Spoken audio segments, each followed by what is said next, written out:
This episode of Made in America TV is brought to you by America's Inventor Lady and HomeTalkUSA. HomeTalk is a proud member of the King's Broadcasting Network, which has been bringing you the best in home-based innovation since 1998. Hi, everyone. Thank you so much for being with us for this episode of Made in America.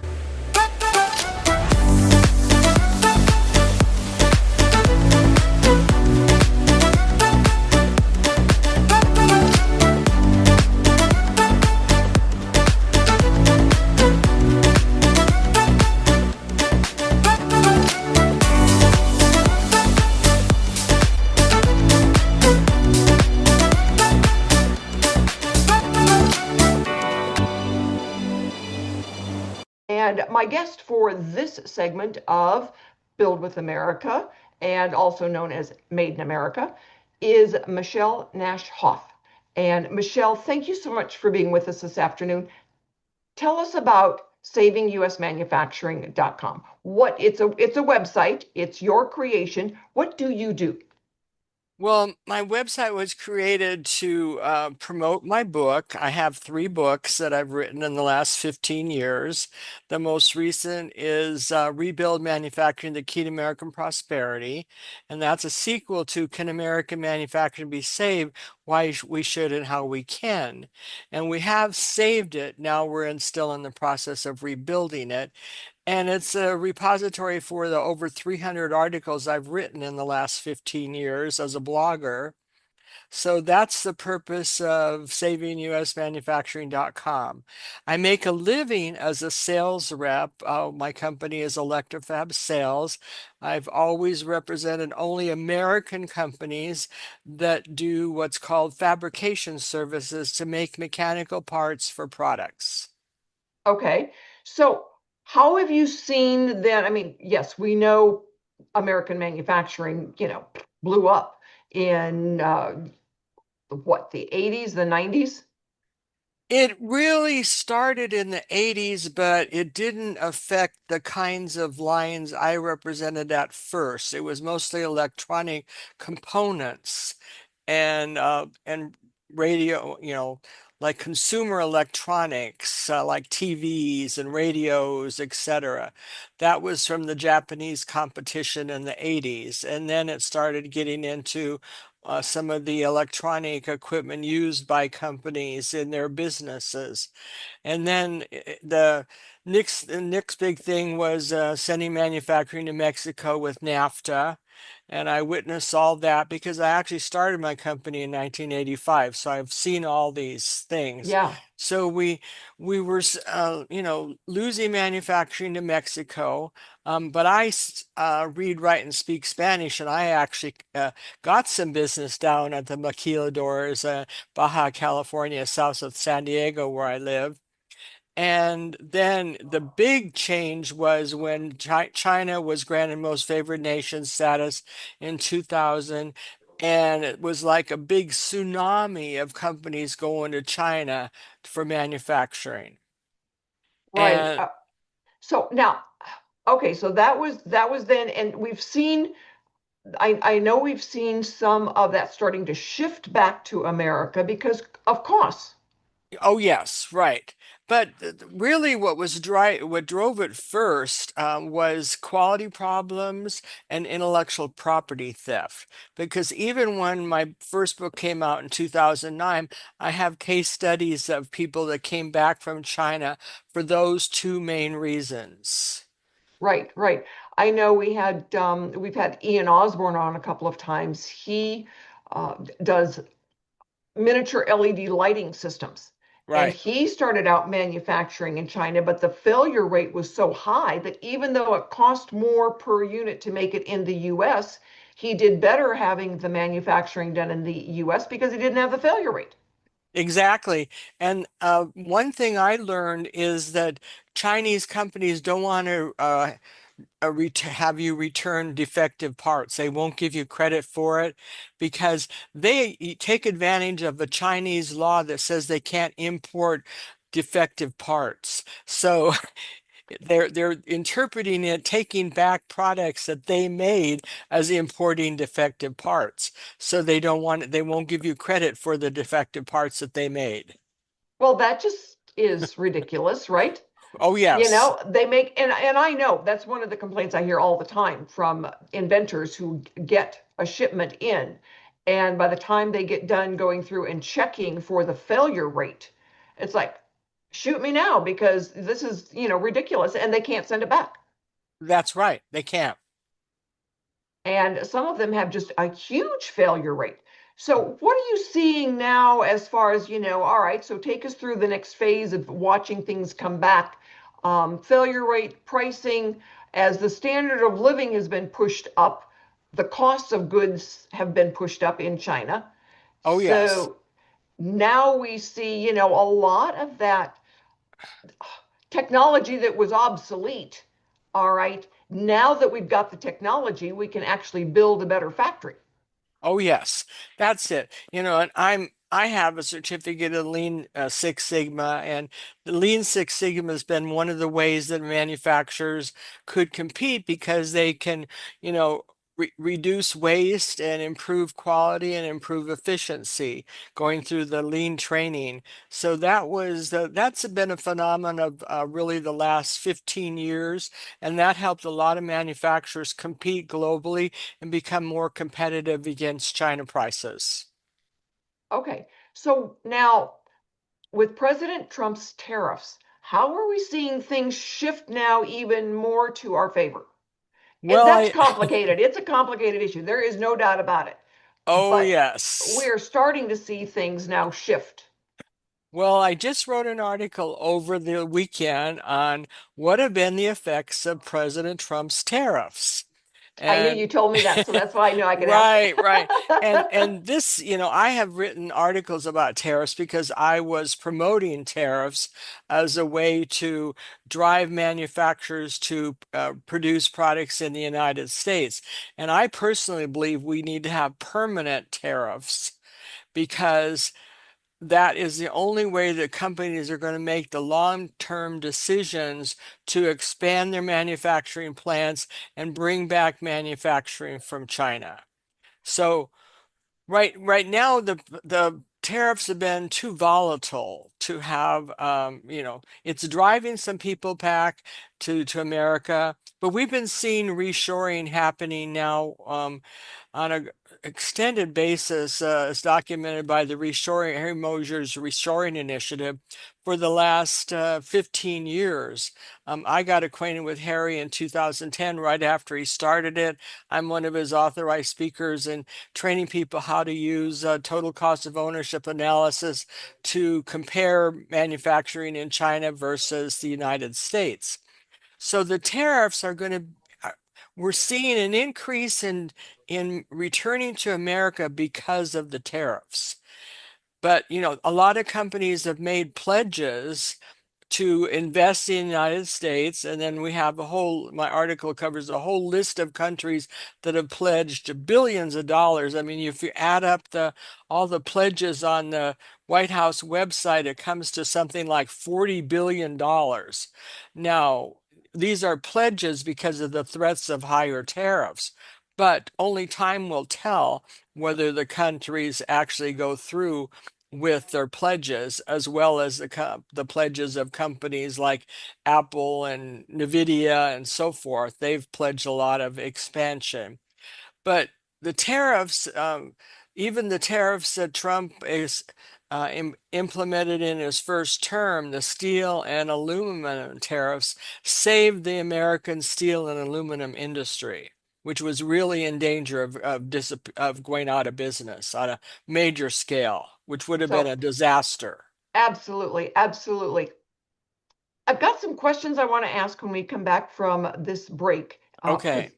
we've got to go and pay some of those bills. So, what I want to talk to you about is a little bit more of the details on the concept of the tariffs and what is it. Everybody thinks it's a tax. We need to, tell us what it is. So I'll let you think about that while we take this break. Everybody, stick with us. We're going to talk about this really difficult topic some more.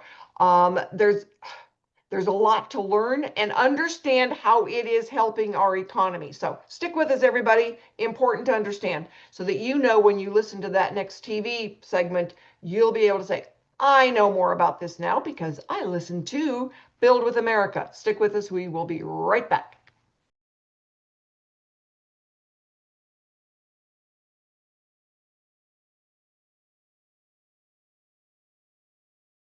And thank you so much for being with us for this segment of Build with America.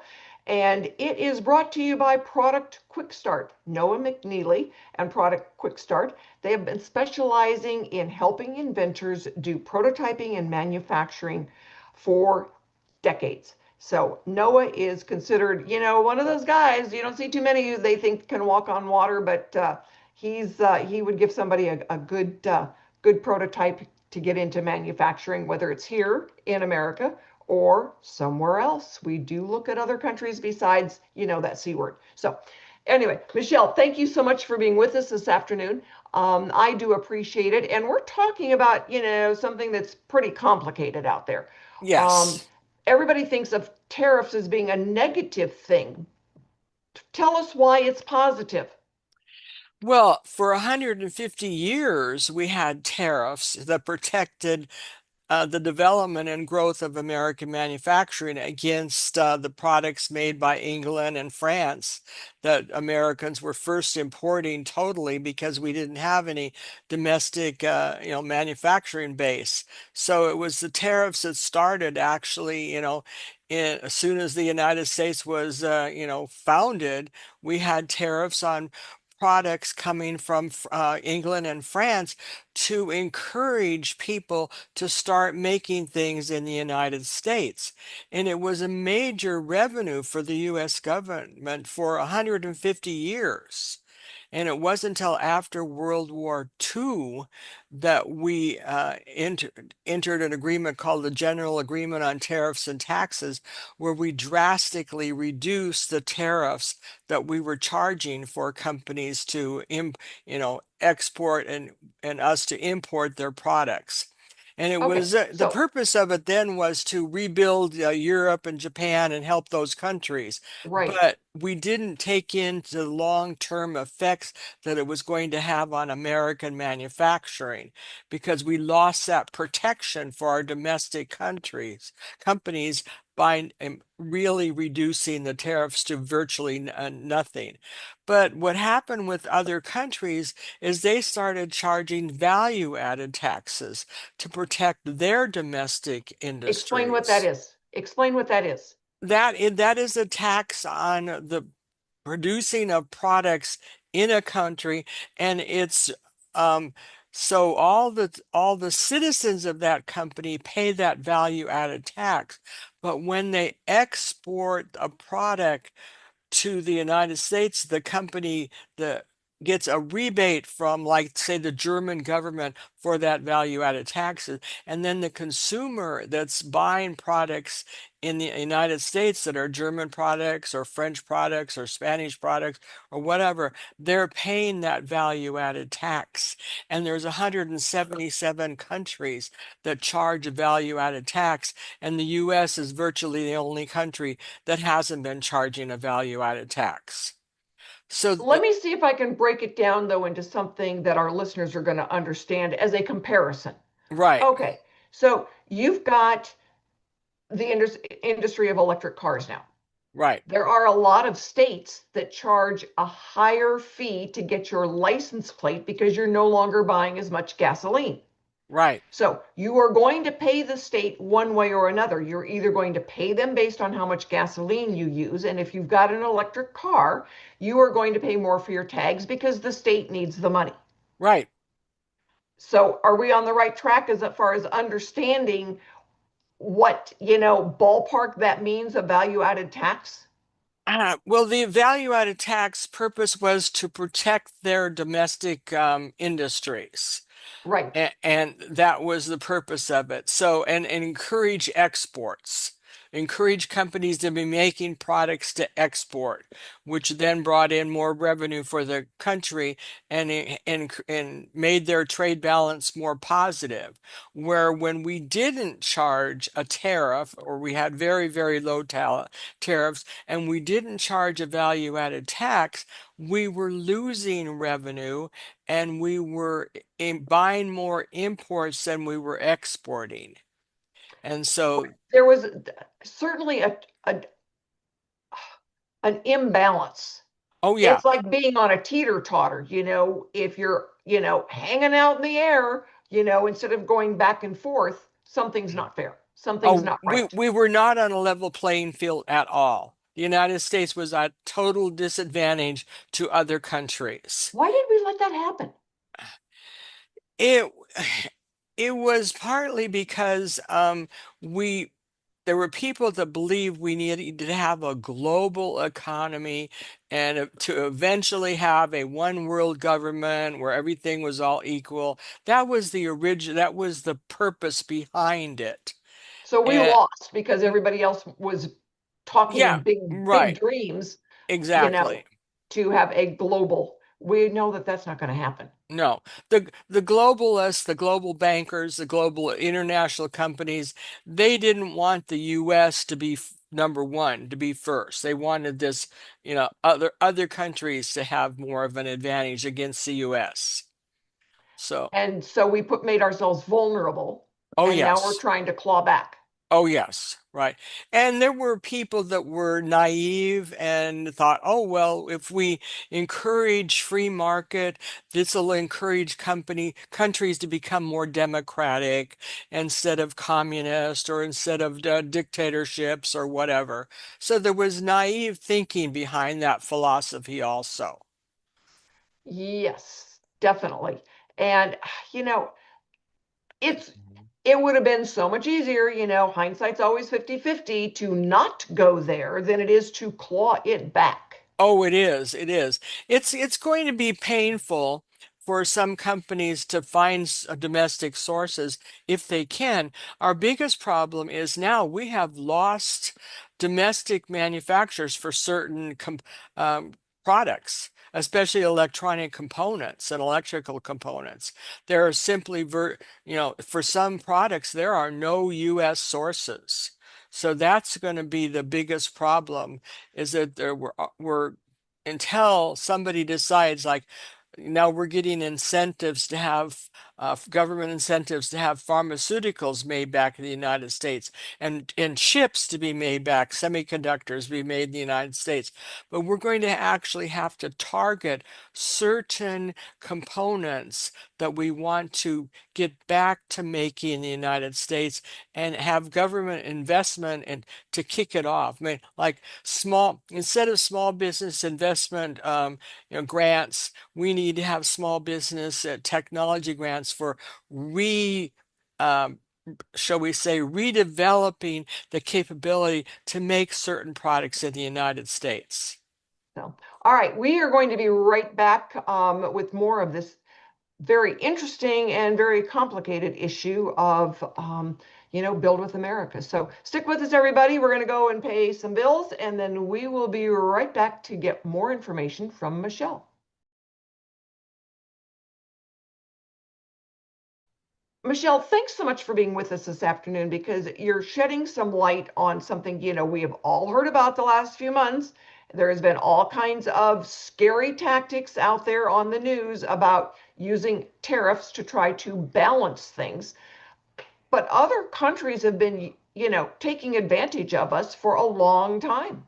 Oh yes, and in tariff, they're using what's called mercantilist policies. They're undervaluing their currency.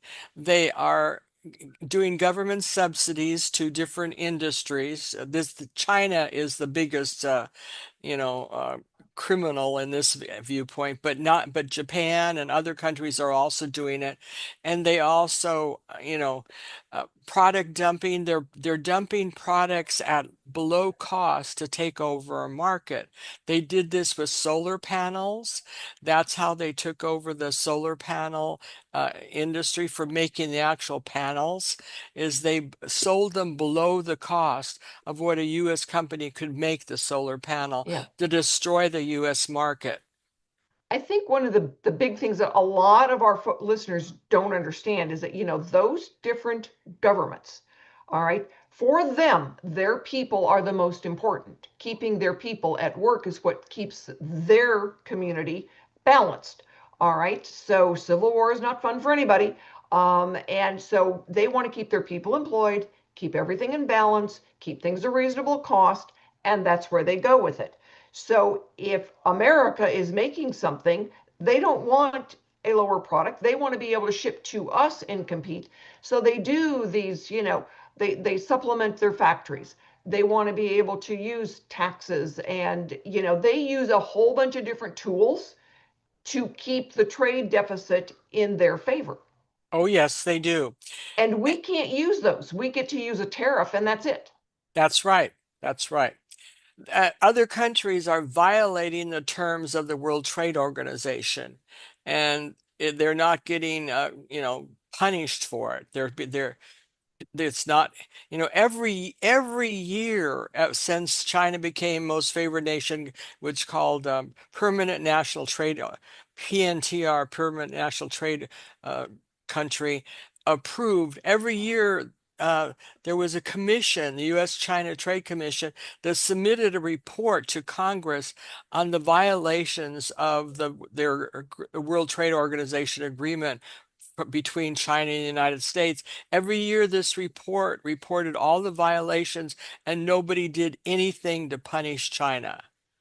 Well, and why even have an organization like that if they're not going to hold the offenders accountable? Exactly. I know somebody that was on the commission for 10 years, and I've read 3 of the reports myself as a part of my, research for my different books. So it was, flagrant violations, but nobody was, bringing them to, have any kind of um, punishment to stop them from doing this. That was the problem. Yep. And So now Trump is the first one that wanted to stop it. yeah, I was just gonna, but as a businessman, he understands what's going on. Oh, So yes, he does. he's our hero. He is bringing, this to light so that we can finally understand it. And, we all understand taxes. We got to pay our taxes. You go to the gas pump and you know how much is, basically a tank of gas plus the state tax. All right. You go to the store, you check out, you pay tax. Everybody understands that. But it's not the same here as it is in other countries. They've got so many more tools that the government uses to stabilize their economy that are not available to us in America. Exactly. Exactly. And so we have been looking at the consumer setting goals, standards, pricing, what they're willing to do. We all want the cheapest product. It's time now to want the best product. Oh, yes. And that has been increasing. The desire to buy made in USA products has been increasing every year for the last 10 years, according to polls that I have read. So there are people, in fact, Walmart actually instituted a program several years ago pledging to buy more US made products. And first they pledged 250 billion, then they pledged 500 billion. So they've upped it because they know that their customers want more US based products, and they actually have lived up to their pledges. I've actually gone to Walmart and looked for made in USA products, and there's many more products made in USA now at Walmart and Target and other stores like that than there were 10 years ago. Well, that's good to know. I know when we go to ASD Market Week, we've got a good number of the inventors that are already manufacturing and they're made in America products. And we do feature them. I know that ASD Market Week does have a whole category of made in America products.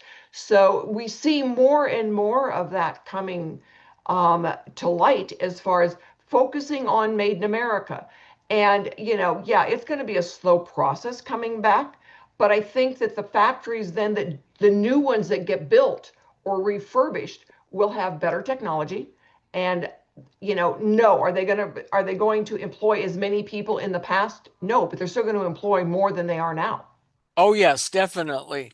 We've seen an increase in manufacturing employment over the last 15 years because of the Reshoring Initiative company. That's the efforts of Harry Moser and teaching people how to do total cost of ownership analysis, because there's hidden costs of doing business offshore that people have not been taking into consideration unless they do this analysis. You can't just compare piece price. And you can't just maybe add the cost of transportation. He's actually quantified the cost of quality, the cost of having more inventory, the cost of international intellectual property theft. So these things are all part of that analysis, and that's helping a great deal.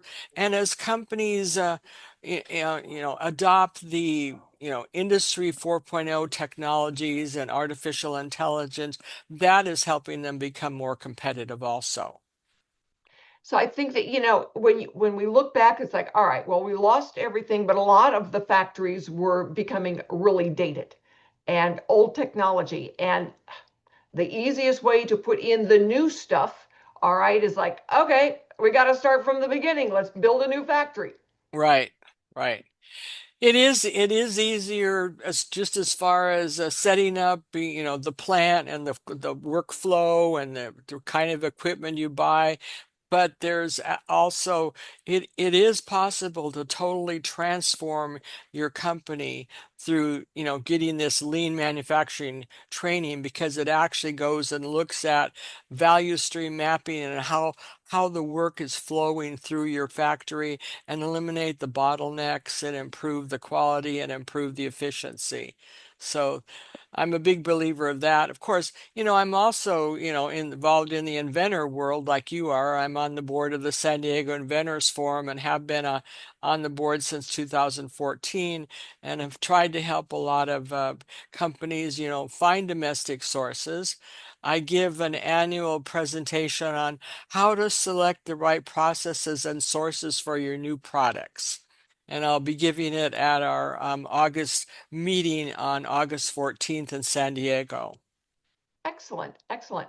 Well, we're going to take a break, and, because, we have to. For all of those stations out there that are carrying us, we've got to go pay some bills. So that's very cool. And we are grateful to every station out there that is willing to carry Build with America. When we come back, I'm going to ask you a question, and let me give you a heads up. There are companies that manufacture in the US that sell internationally. What is their challenge? So you think about that one while we go and pay some bills. And everybody, I'm going to tell you where to go shopping to find your Made in America products. So stick with us, everybody. We'll be right back.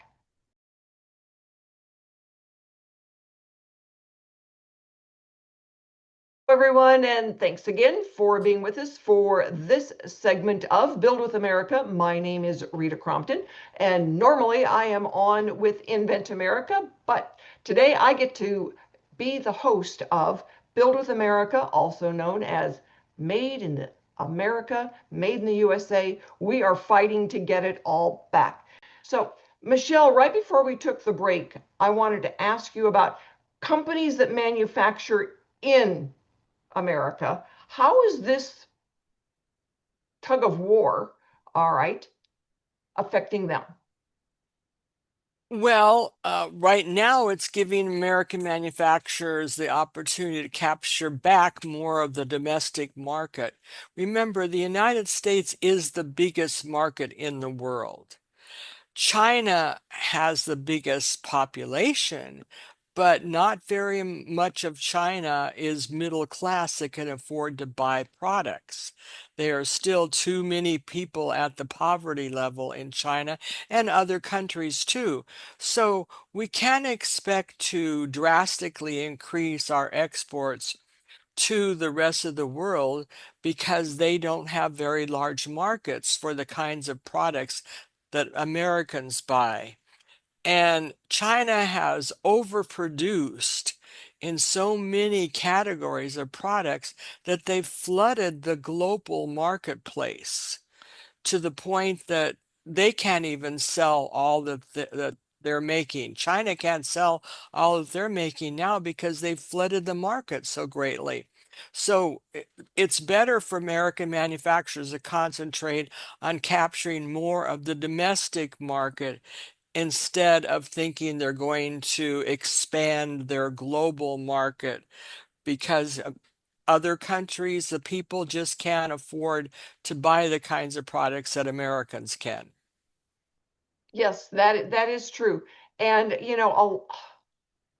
every country does a lot of its own manufacturing. There are certain things, that are country specific, and they will continue to be country specific.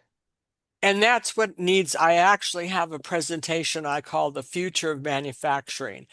And globally, we're going to see a shift to more regional manufacturing for companies to be making products for their own country instead of exporting. And that will increase their middle class because manufacturing jobs are the foundation of the middle class. So every country needs to look at expanding their domestic manufacturing base to provide products for their citizens. And that will help their country have more middle class people. That was what created the middle class in the United States, was manufacturing jobs. Because they pay Right. higher than service jobs, they pay higher than any other job unless you're, a highly degreed, highly paid, scientist or technician or doctor or lawyer, etc.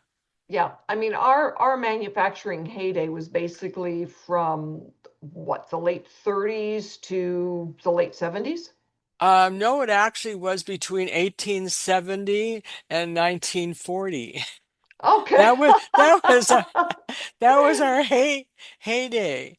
Okay. We became the largest manufacturer by 1920 after World War. We were the largest manufacturer in the world. Okay. All right. And then it started falling off. I was thinking that we were still doing pretty good up until about Well, the we 80s. we got to enjoy it for another 20 years between after World War II because so many of the uh, countries had been devastated by the war. We were the only major country that didn't have any, a war on our country, within our country, like all of Europe did, Right, and right. like Japan did, etc. So that was why we got to enjoy being the dominant manufacturer in the after World War II up till around, started 1979 was the last time we had a positive trade balance. Okay. You Yeah, know, 19, can you believe that? 1979? don't all of those big shots that changed everything, don't you want to just sometimes go and, poke them in the eye? Oh, yes, absolutely. Right. It's like, what were they thinking? They weren't.